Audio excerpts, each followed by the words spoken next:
Before the film begins, I have the privilege of introducing someone I have admired for nearly 2 decades. I remember visiting Roy Steiner several years ago in his office at the Rockefeller Foundation in New York City when he was developing what would become the Food System Vision Prize, this really super bold idea that is shaping global conversations about the future of food. And I remember seeing how excited he was about getting this idea off the ground. And one thing became very clear to me during that conversation is that Roy had a real vision. And he said to me that a dystopian vision of the future of food and agriculture wasn't going to be helpful for food producers, for food businesses, for governments, and for all of us as eaters. The world, he said, needs a vision of food systems that is hopeful, actionable, and impactful. It has been an honor to partner with Roy and the Rockefeller Foundation over the years, and this film is one reflection of that shared commitment. So please join me in welcoming Roy Steiner of the Rockefeller Foundation, who, along with the very, very talented Tom Leach of Meteor Red, will introduce Viola Davis. Please give them a round of applause. Wonderful. Thank you so much, Danny. It's wonderful to be here. You know, this journey actually began with a meditation. I was in the beautiful sacred gardens of the Baha'i International Community and reflecting on a study we had done where we looked at all the hundreds of movies and books that had been written about the future. And unfortunately, about 98% of them were dystopian. They're dark. You know, Hunger Games, Mad Max, The Last of Us. You were very good at describing the future we don't want. We're actually not very good at describing and feeling and embodying the future we want. And it got me thinking, well, we spend all this money and talent describing, and we have all these incentives for this dystopian vision. So can we create some incentives for the alternative? And that's where the Food System Vision Prize was born. And so I got back to the foundation. I said, I got this great idea. I want to do a vision of the future food systems. And the question was, well, what is a vision? How do you measure it? There was all these, has this ever been done? Turns out no one had ever done a prize for a vision of the future. And I was like, really? Yeah, nobody. Had lots of prizes for innovations, but to actually conceptualize and envision the future, no one had ever done that. So we had to create a whole design toolkit. We got amazing design help from IDEO and Second Muse. But people were like still skeptical, like this is hard to kind of develop a vision. What does that mean? How do you do it? Maybe if you get 200 applications, you'll be successful. We sent it out into the world and it just went viral. We had 1,300 groups from 99 countries, all wanting to describe their vision of the future. And when those visions started coming in, it was so inspirational. We said, we've got to document some of this. And when we had the finally 10 visionaries, we sent out the film crew, the Media Red, who Tom leads, and the visions were just so beautiful. Initially, it was just going to be, we're going to document this and give it out there. It was clear that we had to create a documentary. And you'll see this, and it's really extraordinarily hopeful. But I want to say that visions and narrative, actually have real impact. At the Rockefeller Foundation, we use that to actually develop the current strategy that we have. So, for example, we fund the largest food as medicine in a research initiative in the world right now, which is helping doctors to prescribe fruits, vegetables, diets, and the health insurance company is going to pay for the food because it turns out food is cheaper than pharmaceuticals and actually for many health conditions much better. That came out because all of these visionaries wanted food that would promote health.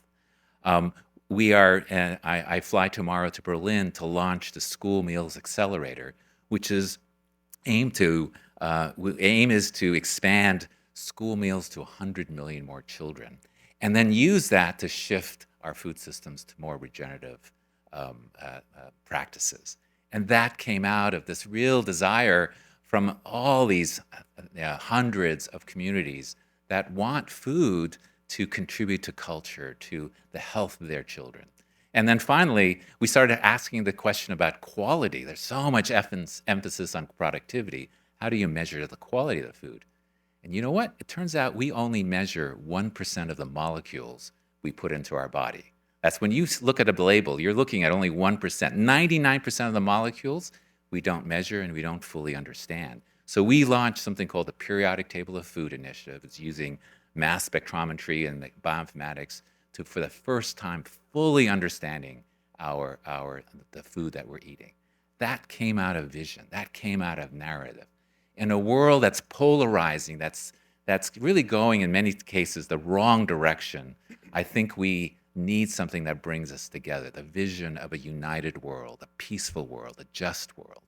And so I'm so excited that we were able to do this. And I want to thank the visionaries. I want to thank Viola Davis for actually lending her voice. So all the work that you do, Miss Davis, is so inspiring. And we really thank you from the bottom of our hearts. And with that, let me turn it over to Tom.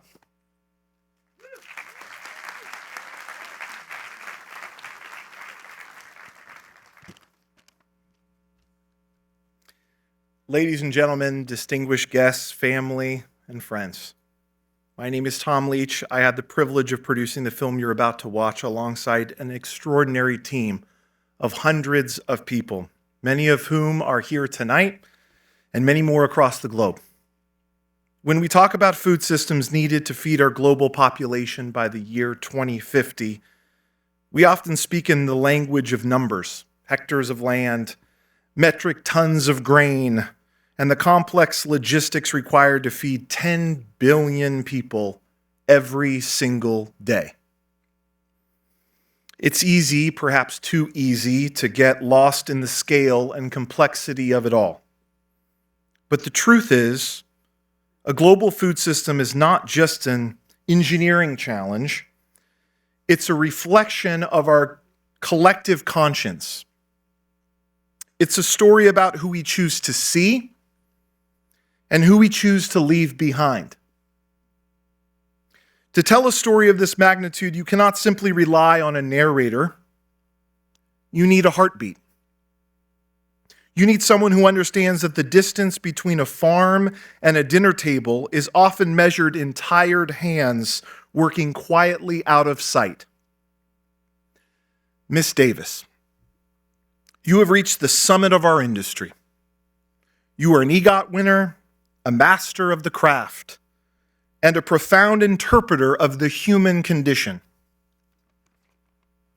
But the reason you're here tonight isn't because of the trophies on your mantle. It's because of the courage you've shown in speaking openly about the hunger and the poverty you experienced as a little girl, and in using that truth to fight for change. As our narrator and executive producer, you didn't simply lend us your voice, you lent us your conviction. You reminded us that a food system is not an abstract economic theory. It shapes whether a child is free to dream about who they might become or forced to think only about their next meal. In Food 2050, you helped us bridge the gap between soil and soul.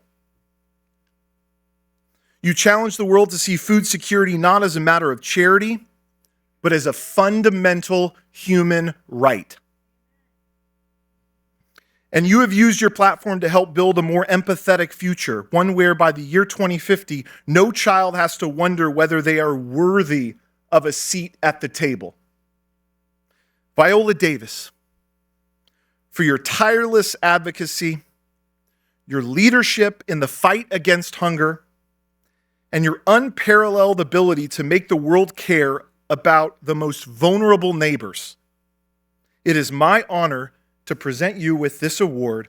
Please, everyone, thank you for making the effort to come out here tonight on a Wednesday. Please join me in standing as we present the Food 2050 Global Humanitarian Achievement Award to a woman who defines excellence and personifies grace, Miss Viola Davis.